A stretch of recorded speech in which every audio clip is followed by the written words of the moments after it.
Welcome to The Explainer. Today, we're tackling a pretty wild idea from the investor and philosopher Naval Ravikant. What if happiness isn't something you find or some prize you win? What if it's actually a skill you can learn? Let's get into it. Okay, so to get started, let's look at Naval himself.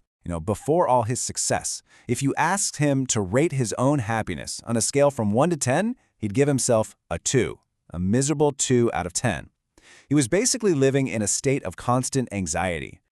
Now, I know what you're thinking, the obvious question, right? Okay, so he's happy now. Is that just because he got rich? And it's a totally fair question. Did the money just buy him a better mood? But the answer, and this is really at the core of this whole thing, is a hard no.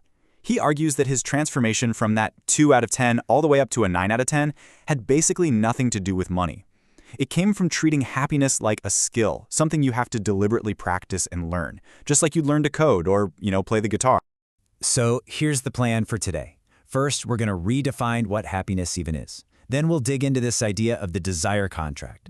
After that, we'll explore the difference between single-player and multiplayer games, figure out the jealousy trap, and wrap it all up with the only game that really matters, your own inner scorecard. All right, let's jump right into this first section because it pretty much flips everything we think we know about happiness completely on its head. See, we're all taught that happiness is about getting the things we want. The promotion, the car, the perfect relationship. But this framework redefines it completely. It says happiness isn't about the presence of getting what you want. It's the absence of feeling like you need something in the first place. It's all about building this state of inner peace where you just don't feel like you're lacking anything. And this isn't some new age idea, this is ancient wisdom. This Buddhist proverb just cuts right to the chase. Wanting things is what makes us suffer. So the path to peace, or what we're calling happiness, is actually about wanting less. It's a huge shift in how you look at the world. So, if wanting is the root of the problem, how do we actually deal with it? Well, that brings us to our next big idea, the desire contract. This is basically the main thing getting in the way of that inner peace we were just talking about. This is such a powerful way of putting it, isn't it? I mean, think about it. Every single time you decide you want something, a new job, a bigger house, whatever it is, you are literally signing a contract with yourself. You're giving your own brain permission to feel unhappy until that one condition is met. You are actively choosing to live in a state of lack. So, where do these desire contracts even come from? A lot of the time, they're born from the kind of game we've decided to play in life. And that brings us to a really important distinction. Are you playing your own internal game, or are you stuck playing a competitive game against everybody else? This chart really lays out the two different mindsets. On one side, you've got the multiplayer game. It's all about status. It's what we call zero-sum, which means for you to win, somebody else has to lose. It runs on external validation. What do they think about me? You're playing by their rules, their scorecard. But the single-player game, that's all about internal peace. It's positive sum. You getting better at something doesn't take anything away from anyone else. It's all about internal validation and your own inner scorecard. And this quote just drives that point home. When you're creating something, like a business or even just a piece of art, you're playing a positive-sum game. It can actually benefit everyone.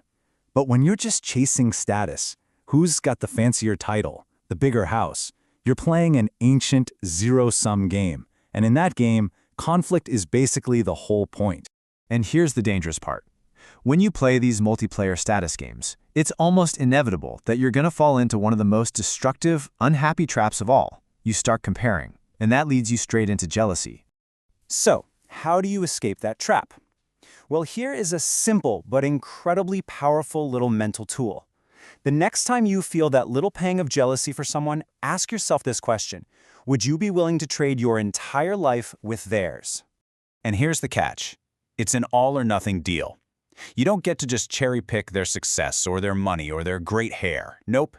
You have to take everything. Their family issues, their self-doubts, their deepest anxieties, all their secret struggles, every single one of their burdens. And when you actually think about it that way, the answer is almost always a huge no way. You'd much rather have your own set of problems. And that little mental exercise, that's what brings us to the final and honestly the most important piece of this whole puzzle. How to stop playing other people's games and start focusing on the only one that can actually bring you real contentment, the game that's measured by your own inner scorecard. And this is how you put it into practice. It's a super simple 3-step process. First, just notice the feeling. Don't judge it, just acknowledge, hey, I'm feeling jealous. Second, ask yourself that full life swap question. And third, use that moment of clarity to refocus on what actually matters to you, on your own path, on your own single-player game. And really, this is the ultimate goal. This quote says it all. In the matter of being yourself, no one can compete with you. I mean, when your only metric for success is how well you're living by your own values, you just exit the rat race completely. You're playing a game where you're the only player, and in that game, you are literally unbeatable.